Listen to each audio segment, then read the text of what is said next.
So there was a band called the Mersey Beats, who then became the Merseys, and they were doing a session in London, and they said they phoned me up and said, Judd, we'd love you to come and play on one of our records, and that was the thing that triggered my move off in coming to London, where I started doing some session work, and I remember going down to the studio and playing on a track called Penny in My Pocket.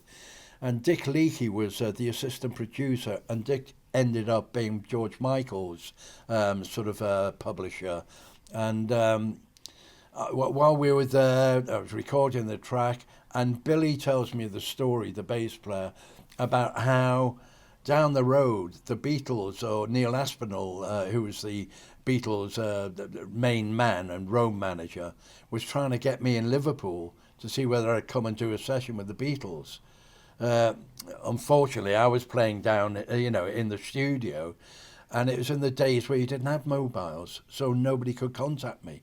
So, unbeknown to me, I play on the Merseys record, Penny in My Pocket, which is one of their biggest flops, when it could have been on a number one had I gone 10 minutes up the road to Abbey Road. I've got so many backstage passes that I've started putting them on plaques. This one's got Britney Spears. Oh my goodness. When she was performing at Wembley, Britney Spears and Cannes, which was a nice one. Southside Johnny, who are really cool. There's ABBA, the European tour, Culture Club, of course. And I think, is Brucey Baby here? Bruce Springsteen, I think, is somewhere around. I had the bug then, and I'd come up and play, or come down and play sessions with various people. And it was the session work that got me into the industry, having played with Nazareth and some of the old classic rock bands.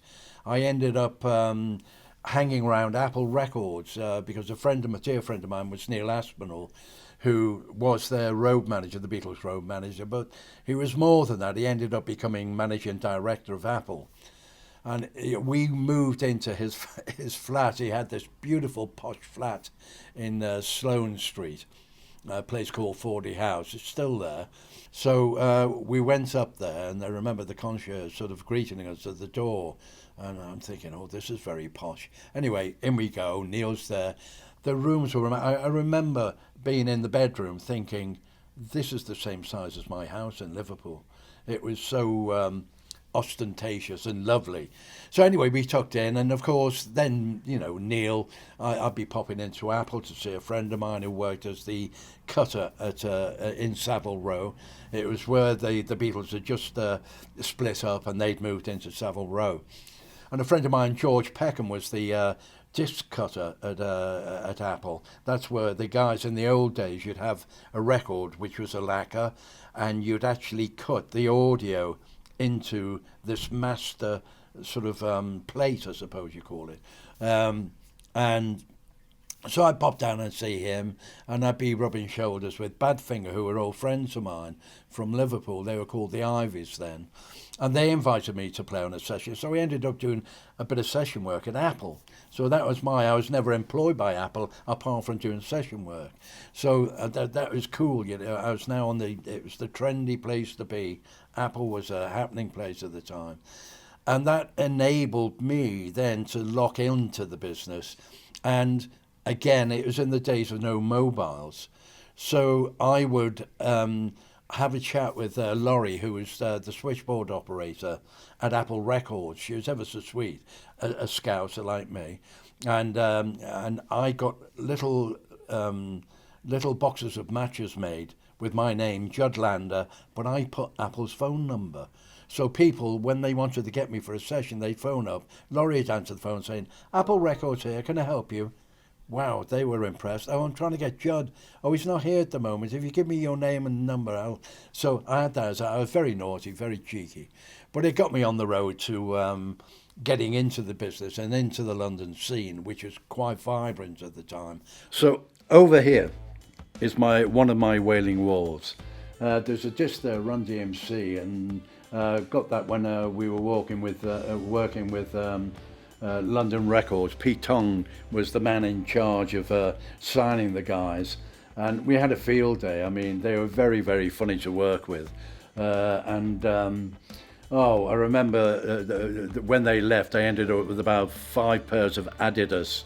I mean, it was a classic record, and it was of its time. So I got to rub shoulders with, we'd have dinner with George Harrison in the King's Road. Patty was with him then, and Neil. We'd sort of go out to various places with Neil. But I was rubbing shoulders with a lot of media people.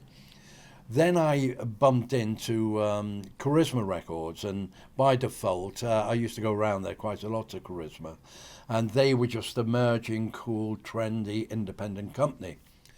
So I got involved with Charisma by meeting Gail Coulson. Gail was the MD, and Tony Stratton-Smith was the owner. And they had bands Van de Graaff Generator, Genesis had just joined them. So they had a wealth of really cool, trendy bands. And they asked me if I've ever done plugging before. And I explained, what's plugging? So it's promotion. You take a record up to a national radio station, you get it played. So I thought, well, that sounds easy peasy. So I took on a couple of their tracks and went up, and then befriended John Peel. And John Peel was like a music god at the time. He had great ears. He could hear a hit, and he'd always take a gamble. If there was something raw, he'd just go for it and he'd play it.